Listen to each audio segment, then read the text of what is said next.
नमस्कार, मेरा नाम श्रद्धा है और आप देख रहे हैं जागरण बिजनेस। आज हमारे साथ बहुत खास मेहमान मौमिता सामंत जी मौजूद हैं। वो आर मनी की रिसर्च मैनेजर और कमोडिटी एक्सपर्ट है। आइए इनसे फटाफट गोल्ड सिल्वर से रिलेटेड कुछ सवाल पूछ लेते हैं।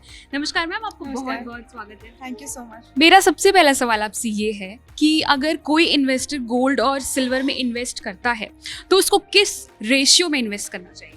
देखिए, सबसे पहले तो हम ये समझते हैं कि गोल्ड और सिल्वर में से सिल्वर जो है वो काफ़ी वॉलेटाइल है। अगर गोल्ड 1% बढ़ता है तो सिल्वर उसके मुकाबले एटलीस्ट 3% बढ़ता है, और गिरता भी है तो उसी हिसाब से हम गिरावट भी देखते हैं। तो आप गोल्ड में 70% रखें और सिल्वर में 30% रखें, तो ताकि आपका जो पोर्टफोलियो वो बैलेंस रहे। आप जब भी अगर गिरावट भी आए, गोल्ड आपको थोड़ा सा संभाल ले। जी।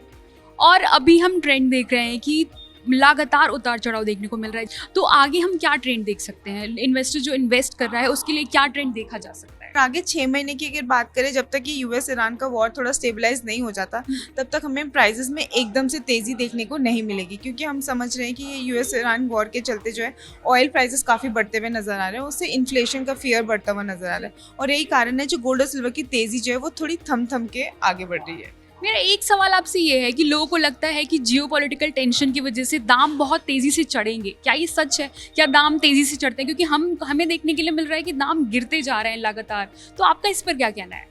देखिए, यस, जियोपॉलिटिकल टेंशन में जो है गोल्ड और सिल्वर प्राइसेस जो है वो बढ़ते हैं। क्यों? कारण क्या है? देखिए, गोल्ड और सिल्वर को हम अगर एक लेमैन की तरह भी अगर समझते हैं, तो हम उस वक्त हम गोल्ड और सिल्वर में इन्वेस्ट करना पसंद करते हैं जब हमें लगता है कि कोई प्रॉब्लम आ सकती है, और तभी घर से पुराने गोल्ड निकलते हैं, इसलिए हम गोल्ड और सिल्वर में इन्वेस्ट करते हैं।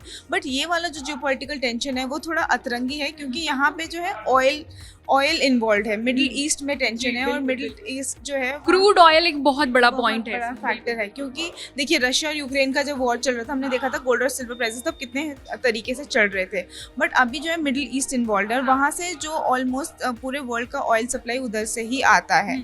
तो अब ऑयल तो हर चीज़ में चाहिए, आपको फैक्ट्रीज में चाहिए, आपको कार्स के लिए चाहिए, हर चीज़ के लिए चाहिए। तो उसके प्राइस बढ़ना मतलब आपका इन्फ्लेशन बढ़ना, तो उसके लिए अब गोल्ड और सिल्वर में इंटरेस्ट नहीं मिलता। तो इंटरेस्ट रेट बढ़ रहे हैं, तो इसलिए जो गोल्ड और सिल्वर प्राइसेस के जो प्राइसेस है हमें अभी इस वॉर सिचुएशन में हमें थोड़े कम होते हुए नजर आ रहे हैं। जैसे आपने क्रूड ऑयल की बात की, तो अगर हम क्रूड ऑयल की बात करते हैं तो क्रूड ऑयल में जैसे हमने आज देखा कि दाम बहुत तेज़ी से चढ़े थे, तो आगे हम क्रूड ऑयल में क्या ट्रेंड देखने को मिलेगा कि क्रूड ऑयल चढ़ेगा गिरेगा, क्या कह सकते हैं? देखिए, क्रूड ऑयल की अगर बात करें तो अभी जो मोमेंट्री हमने देखा था, प्राइस ऑलमोस्ट 10,000 रुपये तक चले गए थे हमारे MCX में, और $120 तक इंटरनेशनल में चले गए थे।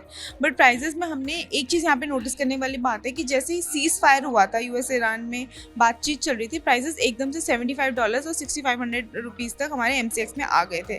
तो इसका मतलब क्या है कि जैसे ही वॉर ख़त्म होगी, उसके बाद हमें क्रूड ऑयल प्राइसेस में थोड़ा गिरावट देखने को फिर से मिलेगा, क्योंकि ऑयल की सप्लाई बहुत ज़्यादा है, बस ट्रांसपोर्टेशन नहीं हो पा रहा है, और वहाँ है प्रॉब्लम।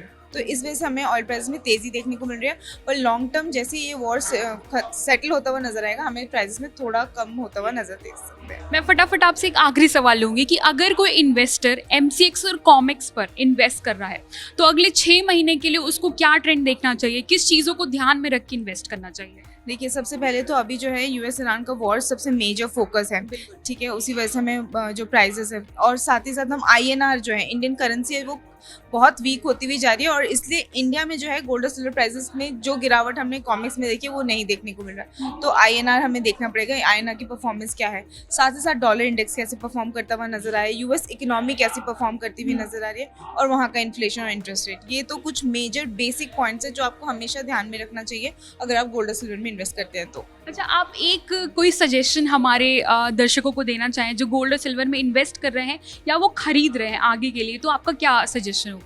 देखिए, गोल्ड और सिल्वर जो प्राइसेस है, ऑलमोस्ट 4,20,000 सिल्वर चला गया था, और गोल्ड 1,96,000 के आसपास चला गया था।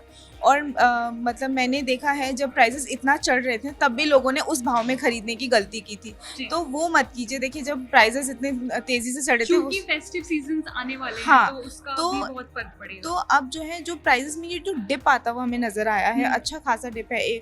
4,20,000 से 2,25,000, और एक 196 से लेके अभी 140 के आसपास। इस हर डिप में ना आपको गोल्ड और सिल्वर एक्यूमुलेट करना चाहिए, बिकॉज लॉन्ग टर्म स्टोरी जो है गोल्ड और सिल्वर की इंटैक्ट है अभी। थैंक यू मैम, हमारे साथ जुड़ने के लिए और हमारे दर्शकों को इतना कुछ बताने के लिए। Thank you very much.